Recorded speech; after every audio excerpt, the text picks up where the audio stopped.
Hello friends, welcome to defence matrix. तो जो news निकल कर सामने आ रही है उसके हिसाब से इंडियन एयरफोर्स और इंडियन नेवी द्वारा मैसिव ऑर्डर दिए जाने हैं ब्रह्मोस मिसाइल के।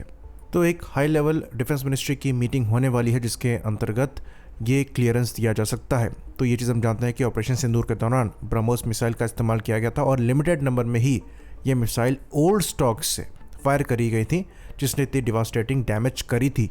और अब ये नए ऑर्डर्स दिए जाएंगे। नंबर्स यहाँ पर मेंशन नहीं किए गए हैं, पर ये ज़रूर बताया जा रहा है कि नंबर्स बड़े हो सकते हैं। तो जो नई ब्रह्मोस है, यहाँ पर रेंज एक्सटेंशन हुआ है। जो पहले 290 किलोमीटर की मैक्सिमम रेंज थी वो बढ़कर 500 किलोमीटर की अप्रॉक्स हो गई है, जो कि 800 किलोमीटर तक पहुंचाई जा रही है नए वर्जन्स में। और इवन फर्दर इस रेंज को इंक्रीज करने के भी प्लान है। तो 500 किलोमीटर की रेंज का सीधे सीधे मतलब है कि आप पाकिस्तान के कोने कोने तक इस मिसाइल को फायर कर सकते हैं। और इसकी एक्यूरेसी क्या है, स्पीड क्या है, प्रिसीजन क्या है, ये हमने देखा हुआ है। तो पाकिस्तान के लिए ये मिसाइल एक नाइटमेयर है और ये चीज़ पाकिस्तान द्वारा एक्सेप्ट करी गई है कि इस मिसाइल को वो इंटरसेप्ट नहीं कर सकते, क्योंकि यहाँ पर रिएक्शन टाइम ही इतना नहीं मिलता है मिसाइल की स्पीड की वजह से और इसकी जो ट्रेजेक्ट्री है इसकी वजह से।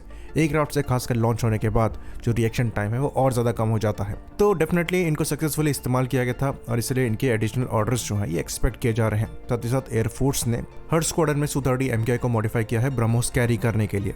बाकी ये चीज़ हम आपको बता दें कि ये मिसाइल खाली पाकिस्तान के लिए ही नाइटमेयर नहीं है, बल्कि चाइना के लिए भी है।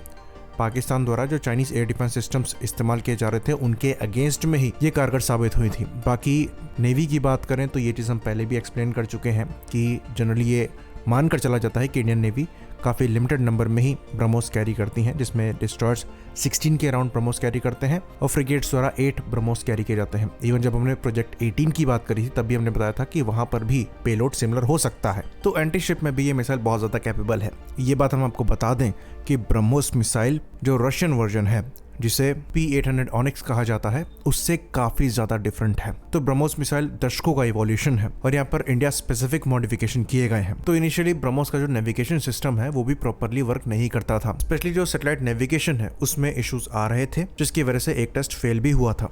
बाद में इशू को सॉर्ट तो कर लिया गया था और उसके बाद मल्टीपल टेस्ट काफी सक्सीड किए थे, जिसके अंतर्गत मल्टीपल बिल्डिंग्स में से जो टारगेट बिल्डिंग है उसको टारगेट करके भी देखा गया था और मिसाइल ने सक्सेसफुली बिल्डिंग को आइडेंटिफाई करके डिस्ट्रॉय किया। तो ये अर्बन एनवायरनमेंट के लिए भी काफ़ी कारगर प्रूव हो गई थी। और जो नया सीकर यहाँ पर बनाया गया था वो भी काफ़ी अच्छा काम कर रहा था, लेकिन उसके बाद भी अल्टीमेटली नया नेविगेशन सिस्टम यहाँ पर लगाया गया जो कि इंडियन चिप को यूज़ करता था, जिसमें GPS, ग्लोनास, गगन मॉड्यूल्स दिए गए थे। तो मल्टीपल सैटेलाइट से यहाँ पर इनपुट्स आते हैं और इसलिए इसको जैम करना बहुत ज़्यादा मुश्किल है। तो यहाँ पर इंडियन, अमेरिकन और रशियन सैटेलाइट्स को इस्तेमाल किया जाता है और इसलिए एक्यूरेसी 5 मीटर के राउंड की आपको मिल जाती है। तो ये इनर्शियल नेविगेशन सिस्टम के पैरेलल में काम करता है, इसलिए यहाँ पर जैम रेजिस्टेंस अच्छा है। उसके बाद 2018 के अराउंड इंडियन सीकर भी लगा दिया गया था और धीरे धीरे करते हुए यहाँ पर रेंजेस भी इंक्रीज करी गई। अब फिर सीकर को अपग्रेड किया जा रहा है। अब यहाँ पर एक AESA सीकर लगाया जा रहा है और कहा जाता है कि जो इस साल मई में टेस्ट हुआ है ये इसी सीकर के साथ हुआ है।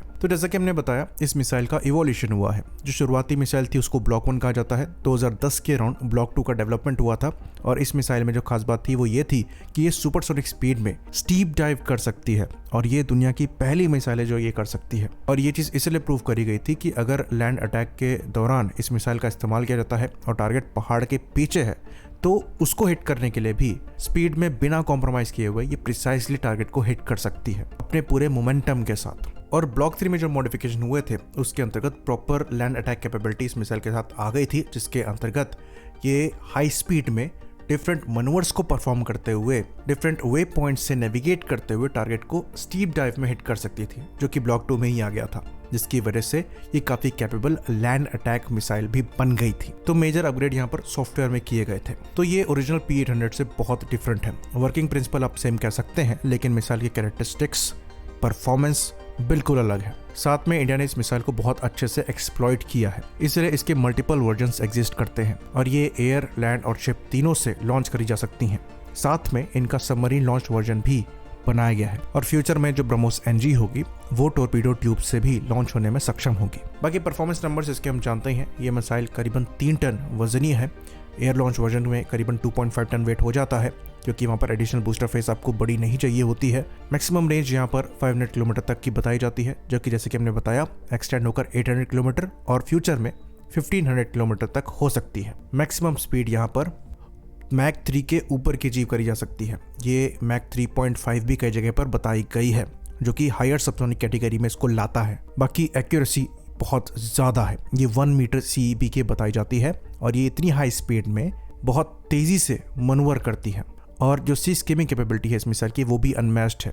ये पानी की सतह से मात्र 3 से 10 मीटर तक ऊपर फ्लाई कर सकती है, जिसकी वजह से एनिमी एयर डिफेंसेस इसका पता नहीं लगा सकते जब तक ये बहुत क्लोज नहीं आ जाती। ये चीज पास्ट में भी हम कई बार डिस्कस कर चुके हैं और अब ये कॉम्बैट प्रूवन भी है। तो ब्रह्मोस को दुनिया की बेस्ट एंटीशिप मिसाइल कहा जाता है। इसके पीछे रीजन है, ये खाली मार्केटिंग टर्म नहीं है, इसकी परफॉर्मेंस में ये चीज दिखाई देती है और इसलिए एक्सपोर्ट भी यहाँ पर काफी एक्सपेक्ट किए जा रहे हैं। और ये भी एक्सपेक्ट किया जा रहा है कि फिलीपींस द्वारा फर्दर इनके ऑर्डर्स को बढ़ाया जा सकता है और अब हो सकता है फिलीपींस नेवी द्वारा इनको अपने वॉरशिप्स के लिए परचेज किया जाए, क्योंकि वो अपने इनिशियल परचेज से काफ़ी ज़्यादा खुश हैं। तो ब्रह्मोस एक काफ़ी एक्सपेंसिव क्रूज मिसाइल है, लेकिन उसी हिसाब से आपको कैपेबिलिटी भी वहाँ पर मिलती है और कॉस्ट टू रिजल्ट रेशियो काफ़ी अच्छा वहाँ पर मिल जाता है। साथ में ये इंडिया रशिया डिफेंस पार्टनरशिप का एक बहुत अच्छा एग्जाम्पल है। तो ये भी एक कॉन्ट्रास्ट वाली चीज़ यहाँ पर हो गई कि यूएस द्वारा थ्रेटन किया जा रहा है इंडिया को कि हम रशिया से वेपन्स ना खरीदें और अब हम मैसिव ब्रह्मोस ऑर्डर देने वाले हैं, जो कि जॉइंट इंडो रशियन मिसाइल है। तो मिसाइल टेक्नोलॉजी के मामले में रशिया बहुत आगे है, इवन हम यहाँ तक कहेंगे कि ये अमेरिका से भी आगे है। अगर आप इनके मिसाइल आर्सेनल को देखेंगे तो इनके पास हर तरीके की मिसाइल है और सारी कैपेबल मिसाइल है। इनकी हाइपरसोनिक क्रूज मिसाइल जो कि ज़िरकॉन है वो सर्विस में ऑपरेशनल है। Even long range cruise missile जो कि दुनिया की बेस्ट कही जा रही है KH-101, ये भी रशिया द्वारा ही डेवलप करी गई है। बाकी हाइपरसोनिक ग्लाइड व्हीकल भी इनका सर्विस में है, जिसको एवेंगार्ड कहते हैं। और वर्ल्ड के one of the best air defence systems भी रशिया से ही आते हैं, जिसमें S-400 की परफॉर्मेंस हमने ऑपरेशन सिंदूर के दौरान देख ली थी। तो रशिया की एक हिस्ट्री है मिलिट्री वेपन्स मैन्युफैक्चरिंग और R&D की, लेकिन इनकी फाइनेंशियल कंडीशन सपोर्ट नहीं कर पा रही है फर्दर प्रोग्रेस को।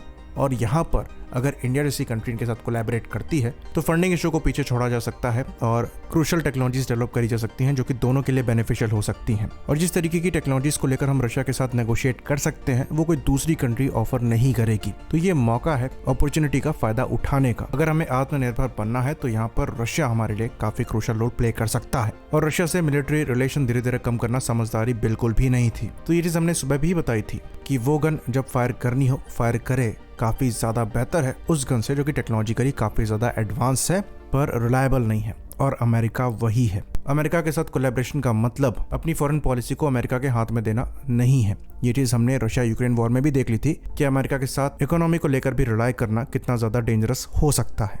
पर अनफॉर्चुनेटली अमेरिका की समझ कुछ ऐसी ही है, मल्टीपोलर के कॉन्सेप्ट को वो कॉम्प्रिहेंड नहीं कर पा रहे हैं और ये अमेरिका के डाउनफॉल का कारण बनेगा। आई होप इन्फॉर्मेशन यहाँ पर क्लियर रही हो। इसी बात पर इस वीडियो को हम खत्म करेंगे। लाइक करिए, सब्सक्राइब करिए। जय हिंद।